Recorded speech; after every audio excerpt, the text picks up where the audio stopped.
네, 여러분 안녕하십니까. 바로온 TV 옴부즈맨의 김승재입니다. 지난주에도 연합뉴스 TV에선 다양한 뉴스들을 발빠르게 보도해드린 바 있는데요.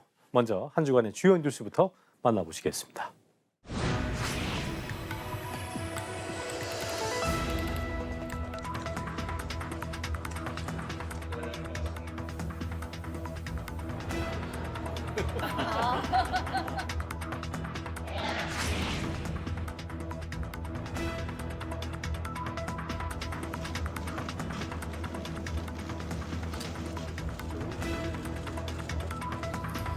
어디 많이 이용을 하시길 바랍니다.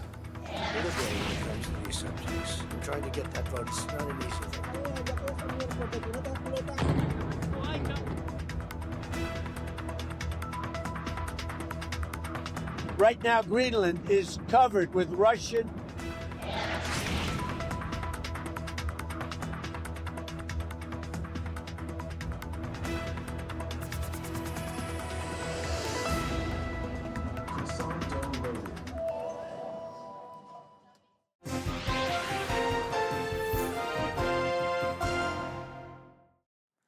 한 주간 보도 내용을 짚어보는 연합뉴스 TV를 말한다 김정원입니다. 지난해 원달러 환율 주간 거래 연평균은 1,422.16원으로 집계됐습니다. 외환위기를 겪었던 1998년 평균보다도 높은 역대 최고 수준입니다. 환율 상승은 소비자 물가 부담으로 이어지고 있는데요. 문제는 이런 고환율 추세, 한동안 지속될 것이란 전망이 우세합니다. 연합뉴스 TV 보도를 통해 살펴보겠습니다. 지난달 농축수산물 물가는 4.1% 상승했고 특히 환율 영향을 받는 수입 소고기 가격은 8% 올랐습니다. 지난해 6월까지만 해도 1,300원대 중반이었던 원달러 환율은 지난달 1,400원대 후반까지 올랐습니다. 유통업계는 산지 다변화로 대응하고 있지만 부담이 가중되고 있습니다. 먹거리의 상당 부분을 수입에 의존하는 우리나라는 환율 상승이 장바구니 물가를 끌어올리는 대표적인 요인으로 꼽힙니다. 한국은행은 환율이 높은 수준을 유지하면 물가 상승률이 2.3%까지 뛸 수 있다고 전망했습니다. 문제는 높은 환율 수준이 앞으로도 상당 기간 지속될 것이라는 전망이 우세하다는 겁니다. 전문가들은 정부가 시장을 예의주시하되 상황에 따라 더 강도 높은 대책이 필요하다고 지적합니다. 이 보도는 고환율이 소비자 물가에 미치는 영향을 현장 취재와 구체적인 통계로 명확히 전달했습니다. 수입 소고기 가격 8% 상승 사례와 함께 한국은행의 물가 전망을 제시하며 환율 상승이 서민 경제에 직접적인 부담으로 작용하고 있음을 잘 보여줬습니다. 다만 고환율의 원인에 대한 분석이 아쉬웠습니다. 보도는 환율이 높아지고 있다는 현상과 그로 인한 물가 상승을 전달했지만 왜 환율이 이렇게 급등했는지, 구조적 요인은 무엇이었는지에 대한 설명은 없었습니다. 미국 금리 정책, 국내외 경제 상황, 자본 유출입 등 환율 급등의 배경이 함께 제시되었다면 시청자들이 문제의 본질을 이해하는 데 도움이 되었을 것입니다. 높은 물가에 밖에서 모임 한번 하기도 부담스러워지고 있습니다. 식비 부담이 커지자 올해는 소소하게 집에서 즐기는 이른바 홈파티가 인기인데요. 유통업계 간편식 경쟁도 치열해지고 있습니다. 연합뉴스 TV 보도를 통해 알아보겠습니다. 서울의 한 편의점 간편식 코너에 마라샹궈와 훈제 오리 등이 진열돼 있는데 가격도 눈에 띄게 저렴합니다. 이제 편의점에서 즉석 피자와 스파게티까지 살 수 있는데요. 여기에 맥주 한 캔을 더해도 10,000원을 넘지 않습니다. 삼겹살 200g이 20,000원을 넘기고 칼국수 한 그릇이 10,000원에 육박하는 등 외식 물가가 고공행진하면서 집에서 부담 없이 즐길 수 있는 간편식 수요가 늘고 있습니다. 이에 신년회 등 모임이 많아지는 시즌을 맞아 홈파티를 겨냥한 밀키트나 간편식 제품들이 속속 출시됐습니다. 실제로 지난 연말 편의점 3사의 간편식 매출이 눈에 띄게 늘었는데 냉동 밀키트 매출은 1년 사이 2배 넘게 뛰었습니다. 간편식 수요가 늘자 대형마트도 도전장을 내밀었습니다. 홈파티용 모든 회부터 가성비 샤브샤브까지 출시됐고 할인 행사까지 겹치면서 연말연시 소비자 발걸음이 이어졌습니다. 전문가들은 외식 비용이 비싸지면서 소소하게 절약형으로 모임을 가지려는 사람들이 늘고 있다고 분석합니다. 이 보도는 외식비 부담으로 인한 소비 트렌드 변화를 현장 취재와 구체적인 매출 데이터로 잘 보여줬습니다. 삼겹살 200g이 2만 원을 넘는다는 사례와 간편식 매출이 2배 뛰었다는 통계를 제시하며 물가 상승이 소비 패턴에 미치는 영향을 명확히 전달했습니다. 그러나 소비 트렌드 변화의 이면을 다루지 못한 아쉬움이 있습니다. 보도는 홈파티 간편식이 인기를 끌고 있다는 긍정적인 측면을 강조했지만 이것이 외식업계나 자영업자들에게는 어떤 영향을 미치는지, 소비 위축이 경제 전반에 주는 영향은 무엇인지에 대한 논의가 부족했습니다. 소비 트렌드 변화를 다각도로 조명했다면 보다 균형 잡힌 보도가 되었을 것입니다. 민관합동조사단이 쿠팡의 개인정보 유출 사건을 조사 중입니다. 조사단은 용의자가 이용자 정보를 긁어모은 수법과 저장 패턴을 분석하며 정확한 유출 규모와 공범 여부 등에 대해 살펴본다는 계획입니다. 연합뉴스TV 보도를 통해 알아보겠습니다. 쿠팡의 개인정보 유출 사건을 조사하는 민관합동조사단이 조사력을 총동원하고 있습니다. 특히 쿠팡이 용의자의 것이라며 하천에서 회수해 제출한 노트북 분석에 집중하고 있습니다. 조사단은 용의자가 하루 최대 630만 건, 월 최대 1억 건이 넘는 공격을 통해 고객 정보를 빼돌린 걸로 드러난 만큼 노트북 한 대로 이러한 규모의 공격이 가능했을지 조사 중입니다. 또 유출한 개인정보 7억 건이 노트북 한 대에 저장될 수 있는 양인지도 살펴보고 있습니다. 한 건당 100글자로 가정해도 1.4TB에 달하는데 A4 용지 3억 2천만 장 이상의 정보량인 만큼 단독 범행이 아닐 수도 있는 가능성이 거론됩니다. 한편 쿠팡은 개인정보 유출량은 3,300만 개가 아닌 3,000건에 그친다고 주장하면서도 외부 기관에 맡긴 자체 검증 결과는 공개하지 않고 있습니다. 이를 두고 정부 조사 결과가 다르게 나올 경우 이의를 제기할 수단으로 쓰기 위한 것이라는 관측이 제기됩니다. 이 보도는 쿠팡 개인정보 유출 사건의 조사 진행 상황을 구체적으로 전달했습니다. 하루 630만 건의 공격, 7억 건의 유출 정보가 노트북 한 대로 가능한지 등 조사단이 집중하는 쟁점을 명확히 보여줬고 쿠팡의 주장과 자체 검증 결과 미공개에 대한 의구심도 제기했습니다. 다만 쿠팡의 보안 체계 문제는 충분히 다뤄지지 않았습니다. 보도는 용의자의 범행 수법과 규모에 초점을 맞췄지만 이렇게 대규모 공격이 장기간 탐지되지 않았다는 것 자체가 쿠팡의 보안 시스템에 심각한 허점이 있었음을 의미합니다. 쿠팡의 보안 관리 실태나 책임 소재에 대한 분석이 함께 제시되었다면 사건의 본질을 더 입체적으로 조명할 수 있었을 것입니다. 만 65세 이상 고령자가 유발한 교통사고가 급증하는 추세를 보이고 있습니다. 최근 10년 사이 사고 건수가 2배로 늘어날 정도인데요. 면허 반납 제도 등을 적극 활용하는 한편 지속적인 보상 체계가 함께 마련돼야 한다는 지적이 나옵니다. 연합뉴스TV 보도를 통해 살펴보겠습니다. 지난 2일 종강역 3중 추돌 사고를 일으킨 70대 택시 운전자는 갑작스럽게 가속을 해 보행자와 차량을 연이어 덮쳤습니다. 비슷한 사고는 부천 제1시장과 동두천의 한 햄버거 매장에서도 발생했습니다. 모두 60, 70대 운전자에 의한 사고입니다. 고령 운전자로 인한 교통사고 건수는 해마다 증가하는 추세입니다. 재작년 기준 서울에서 집계된 고령 운전자 사고만 약 7,200건으로 전체 교통사고의 20%에 달했습니다. 10년 전에 비해 약 2배 증가한 수치입니다. 반복되는 사고에 경찰과 지자체에서는 운전시간 제한 등 대책을 내놓고 있는데 운전면허 자진 반납 제도가 직접적인 효과가 있는 것으로 조사됐습니다. 면허 반납 비율이 1%포인트 늘면 고령자 사고율은 평균 0.02%포인트가량 감소했습니다. 다만 고령 운전자의 생활 환경 등에 따라 면허 반납이 쉽지 않다는 점은 한계로 꼽힙니다. 전문가들은 일회성 유인책이 아닌 지속적인 보상 체계가 동반돼야 한다고 지적합니다. 이 보도는 고령 운전자 교통사고가 10년 새 2배 증가했다는 충격적인 통계와 함께 최근 발생한 사고 사례들을 제시하며 문제의 심각성을 잘 전달했습니다. 면허 반납 제도의 효과를 구체적인 수치로 보여주고 지속적인 보상 체계 필요성도 제기했습니다. 그러나 고령 운전자의 이동권 보장 방안에 대한 논의가 부족했습니다. 보도는 면허 반납이 생활 환경상 쉽지 않다고 언급했지만 면허를 반납한 고령자들의 대안적 이동 수단이 무엇인지, 지역별 대중교통 접근성은 어떤지 등에 대한 설명은 없었습니다. 안전과 이동권 사이의 균형을 어떻게 맞출 것인지에 대한 논의가 함께 제시되었다면 문제 해결을 위한 균형 잡힌 시각을 제공할 수 있었을 것입니다.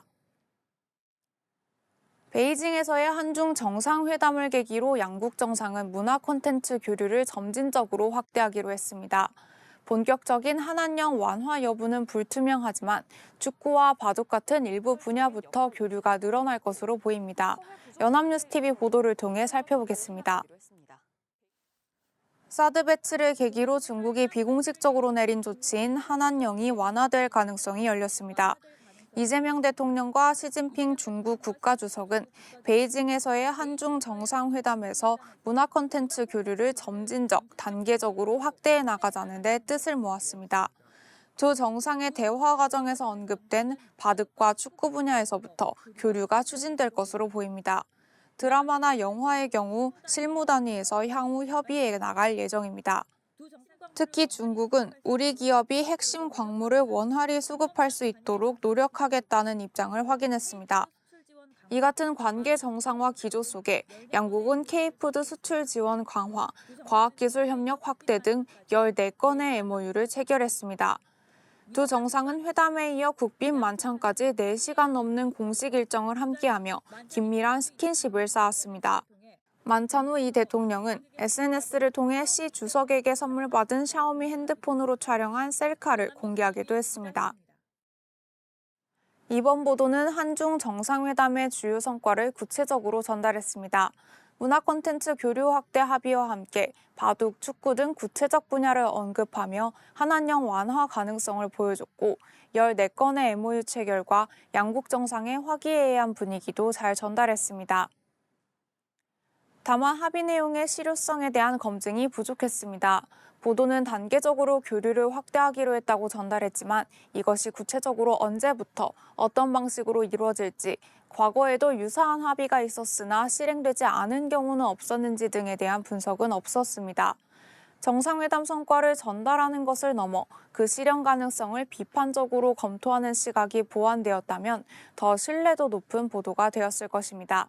지금까지 연합뉴스TV 시청자 평가였습니다.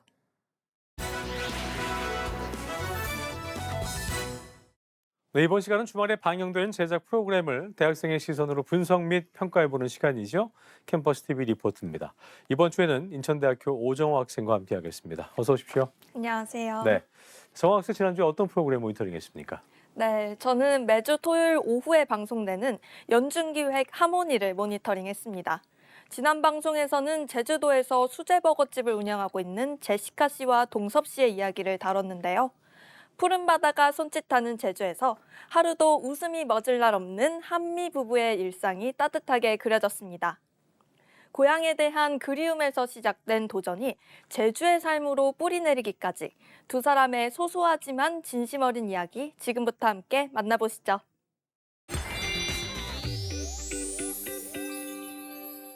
방송은 푸른 바다가 혼자 없어의 손짓하는 고장을 보여주며 시작합니다. 탐나는 섬 제주의 미국인 제시카 씨와 동섭 씨가 살고 있습니다. 하루도 웃음 멎을 날이 없는 두 사람의 제주살이. 그리고 그 속에서 제시카 씨는 자신의 고향 미국의 맛을 제대로 선보이고 있다는데요. 바삐 살아온 두 사람이 잠시 쉬어가는 계절. 제시카 심동섭 부부의 겨울 이야기를 만나봅니다. 제주 동쪽 평화로운 바다마을 새화리. 바닷가 안쪽에 자리한 예쁜 식당이 제시카 씨와 동섭 씨가 6년 전 문을 연 수제버거 가게입니다. 아침부터 화기애애한 두 사람. 첫 만남은 남편의 고향인 충남 당진에서 이뤄졌다고 합니다. 저희가 이제 처음 만난 거는 저희 고향에서 영어 선생으로 왔더라고요. 왔는데 그때 이제 처음 봤고 그때 그냥 대화만 하다가 그때는 아무런 감정이 없었어요, 사실. 그런데 이제는 항상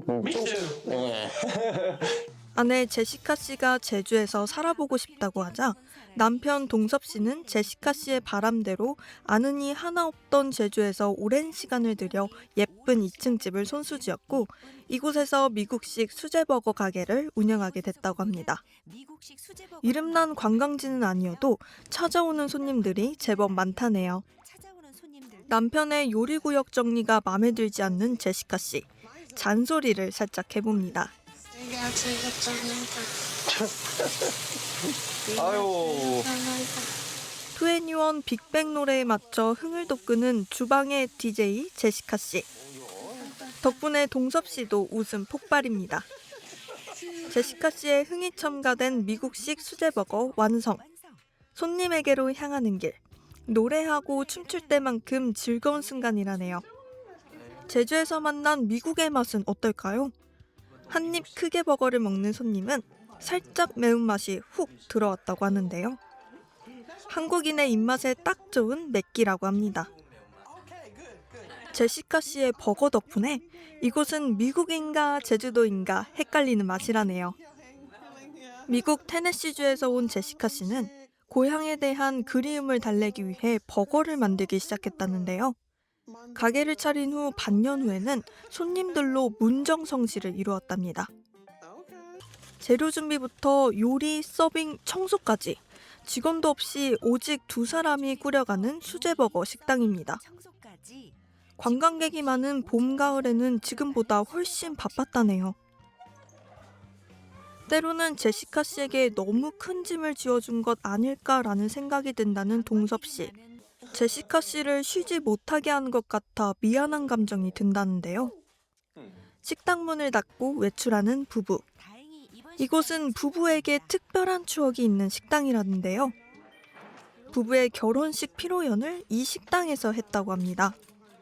고사리를 좋아하는 제시카 씨는 고사리 반찬은 2접시도 거뜬하다고 합니다. 바삭한 튀김옷에 감춰진 촉촉한 우럭 속살. 제시카 씨의 흥이 또 한 번 요동을 칩니다. 우럭튀김을 챙겨주는 스윗한 남편 동섭 씨. 정말 더할 나위 없이 행복한 제주살이 아닐까요? 방송은 귤밭으로 향한 한미 부부를 예고했는데요. 또 한 번 제주의 매력에 푹 빠진 제시카 씨를 보여주며 마무리됩니다. 네, 모니터링한 내용 잘 봤습니다. 정학 학생 이번 연중계 하모니 보면서 어떤 점이 가장 와닿았습니까? 네, 제가 이번 방송에서 인상 깊게 본 장면은 제시카 씨가 고향에 대한 그리움, 이른바 향수병을 솔직하게 털어놓는 부분이었습니다. 저는 과거에 제주도에서 1년 정도 살았던 경험이 있는데 온 가족이 아는 사람 하나 없이 지내다 보니 처음에는 낯설고 힘들었던 기억이 납니다. 하지만 그 시간 덕분에 오히려 가족끼리 더 똘똘 뭉치게 되었던 것 같아 이 부부의 모습이 자연스럽게 겹쳐 보였습니다. 그랬군요. 아름다운 제주에서 향수병을 이겨내고 행복한 에너지를 뿜어내는 제시카 씨 부부의 다음 이야기도 기대해 봅니다. 네, 행복의 진단을 거듭하고 있는 제시카 씨 부부의 앞날을 기대해 보겠습니다. 지금까지 인천대학교 오정호 학생이었습니다. 수고했습니다. 감사합니다.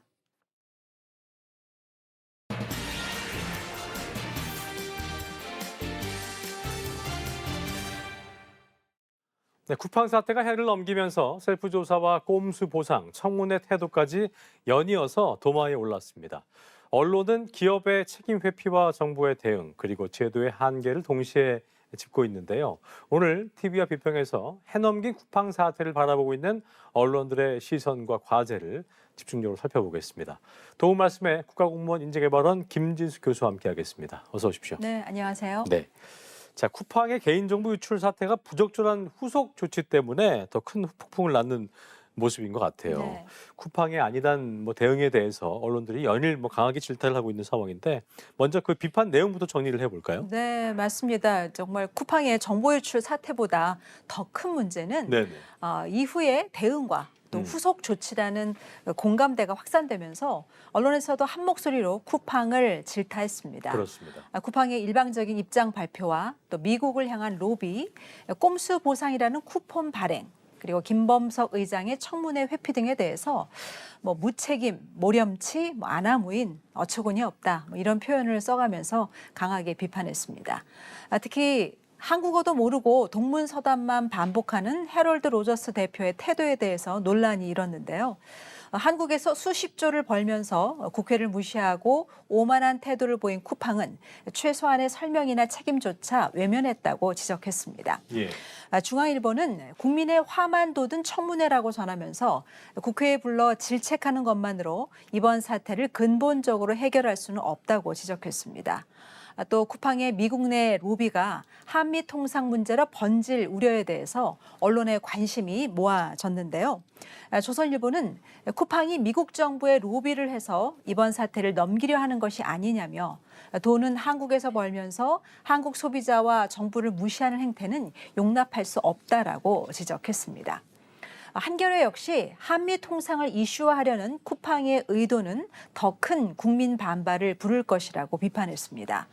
미국에서도 이런 사건이 발생했을 때는 의회가 청문회를 열고 실질적인 최고 의사 결정자가 나와서 증언을 하는데 왜 쿠팡은 한국에서 출석을 요구할 수 없다고 보는지 묻지 않을 수 없다면서 논리가 모순된다고 지적했습니다. 예. 한편 세계일보와 국민일보는 엄정한 법 집행과 함께 외교적인 파장 관리를 병행해야 한다고 밝혔습니다.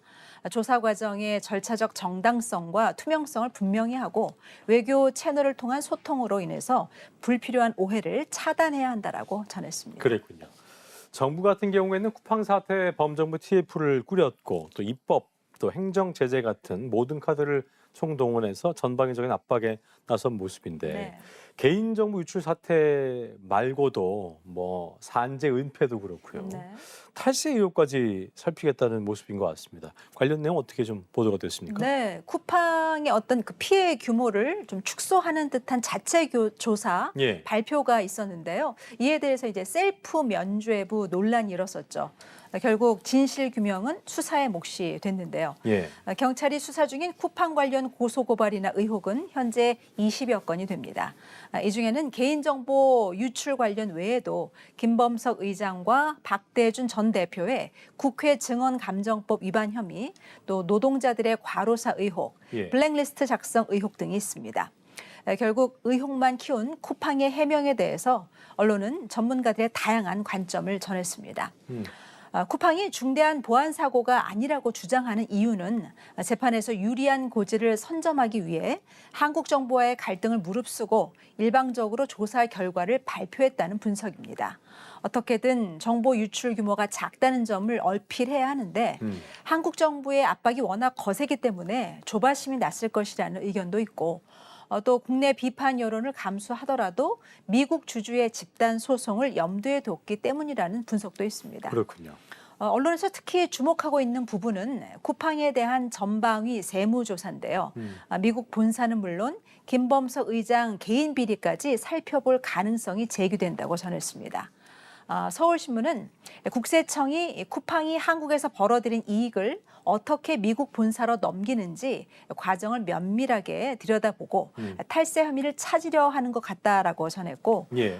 국민일보도 쿠팡이 한국에서 벌어들인 소득을 미국으로 이전하는 과정에서 세금 신고를 적절하게 했는지 등이 핵심 쟁점으로 거론된다고 전하면서 예. 세무조사 결과에 따라 법적 또 재무적 부담은 더 늘어날 수 있다라고 전했습니다. 그렇군요.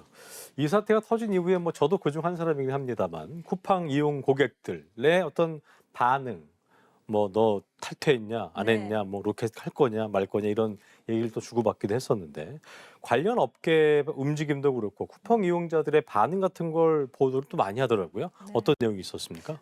정보 유출 사건 직후만 하더라도 사실 이제 쿠팡은 한국 시장에서 비교할 수 없는 지위를 가지고 있고 또 예. 편의성 때문이라도 고객 이탈은 제한적일 것이라는 전망이 우세했는데요. 그랬었죠. 예, 이러한 전망이 무색하게 쿠팡 이용자들의 이탈과 결제 감소 현상이 뚜렷해지고 있다는 보도가 이어졌습니다. 예. 쿠팡에서 제시한 어떤 쿠폰의 경우에 피해 보상이라기보다는 추가 구매를 유도하기 위한 마케팅 수단으로 이용하면서 쿠팡 불매 운동까지 확산되고 있다고 전했습니다. 예. 하지만 이로 인해서 이제 쿠팡에 입점한 소상공인들이 큰 타격을 입고 있고 배달 앱인 쿠팡 이츠에 입점한 외식업소까지 덩달아 울상이라고 전했습니다. 그렇군요. 동아일보는 소비 트렌드가 온라인으로 옮겨가고 코로나19 이후에 비대면 소비가 확산됐지만 정부 규제는 계속 오프라인만 올가맸다고 지적하면서 전통 시장을 살린다는 명분으로 시작된 규제가 쿠팡에는 날개를 달아줬다고 분석했습니다. 예. 쿠팡은 뭐 쇼핑은 물론이고 또 배달이나 OTT 등으로 영역을 확장하면서 그동안 철옹성을 구축했는데 쿠팡의 이렇게 오만하고 무책임한 태도는 이미 시장을 완전히 장악했다는 자신감이 있었기에 가능했다라는 지적입니다. 그렇군요. 그러면서 또 온라인과 오프라인 토종 기업과 외국 기업이 공정하게 경쟁할 수 있도록 규제의 틀을 제대로 손봐야 한다라고 강조했습니다. YTN은 경쟁 플랫폼들의 이용자가 늘면서 탈팡 흐름이 본격화되고 있는데 여기에 만약 대형마트의 새벽 배송 규제가 완화된다면 쿠팡의 독주 체제를 흔드는 결정타가 될 것이라고 전망했습니다. 예. 국내 이커머스 업계의 배송 역량이 이미 상향 평준화돼 있지만 소비자들이 이를 체험할 기회가 없었을 뿐 이번 사태를 계기로 경쟁사의 빠른 배송을 직접 경험한 사람이 늘어나면 쿠팡을 중심으로 고착화돼 있던 인식도 흔들릴 수 있다라고 전했습니다. 그렇군요. MBN은 쿠팡의 로켓 배송을 겨냥한 경쟁업체의 움직임이 빨라지고 있다라고 전했습니다. 쿠팡이 보상안이라고 내놓은 어떤 쿠폰이 여론의 문매를 맞은 것에 빗대서 한 패션 플랫폼은 우리는 뭐 그냥 드린다라면서 쿠팡을 마치 저격하는 듯한 쿠폰을 내놨고 또 다른 플랫폼은 주문 1시간 만에 배송해주는 퀵배송까지 도입하면서 서비스를 확대하고 있다는 점을 예로 들었는데요.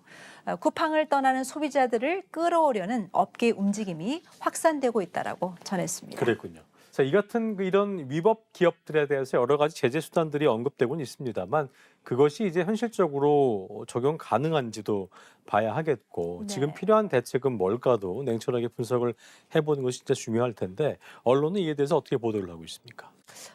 이제 쿠팡에 만약 영업 정지를 내릴 경우에 배송기사 등 이제 관련 종사자가 한 40만 명 정도가 되고요.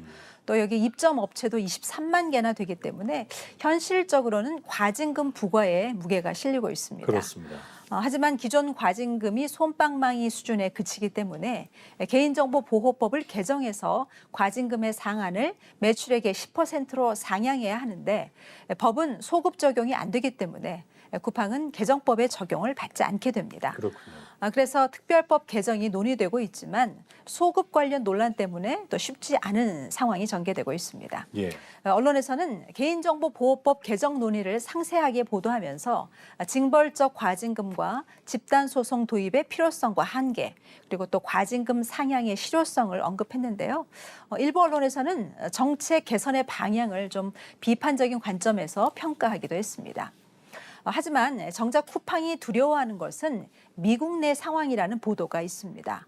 쿠팡을 상대로 한 주주들의 집단 소송이 제기된 상태인데 쟁점은 개인정보보호법이 아닌 증권거래법 위반이죠. 미국은 공시 의무가 엄격해서 쿠팡이 내부 정보 유출을 수개월간 은폐해 투자자의 판단을 흐리게 했다는 주장이 승소하게 되면 천문학적인 배상금을 물어야 할 수 있다는 것입니다. 예. 이렇게 뭐 많은 보도가 피해 규모나 또 보상안, 또 정치권 비판에 그치고 있는데 정책적 대안에 있어서는 좀 더 비교나 분석, 보완 방향을 구체적으로 제시하는 보도는 소수에 머물고 있다는 점을 좀 아쉬운 점으로 들고 싶습니다. 그렇군요. 자, 이번 쿠팡 사태처럼 국민적 분노가 매우 큰 사안을 다룰 때 언론 보도가 어떤 점을 주의해야 할지도 굉장히 중요한 부분일 텐데 끝으로 한 말씀 듣고 마무리하겠습니다. 네, 이렇게 국민적인 분노가 큰 사안일수록 언론은 그 여론을 전달해야지 맞아요. 자극적인 제목이나 어떤 단정적인 표현으로 사안의 본질을 흐리거나 또 분노를 증폭시키는 역할을 해서는 안 될 것입니다. 그렇습니다. 언론의 역할은 대리 분노가 아니라 냉철한 판단을 가능하게 하는 양질의 정보를 제공해야 합니다. 예. 즉 종합적인 분석 보도가 필요하다는 생각이 드는데요. 쿠팡 사태를 통해 제기된 다양한 문제점을 심도 있게 다루기 위해서는 많은 전문가들의 깊이 있는 분석이 필요하고 또 법과 제도 개편의 실효성에 대해서도 철저한 검증이 필요합니다. 그렇겠죠.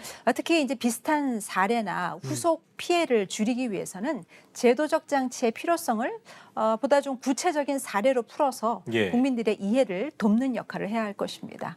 언론이 균형을 잡고 분석의 깊이를 더할 때 국민의 신뢰도 이어질 것이라고 생각합니다. 네, 언론이 기억해야 할 내용까지 도움 말씀에 국가공무원 인재개발원 김진숙 교수와 함께했습니다. 오늘 말씀 고맙습니다. 네, 감사합니다. 네.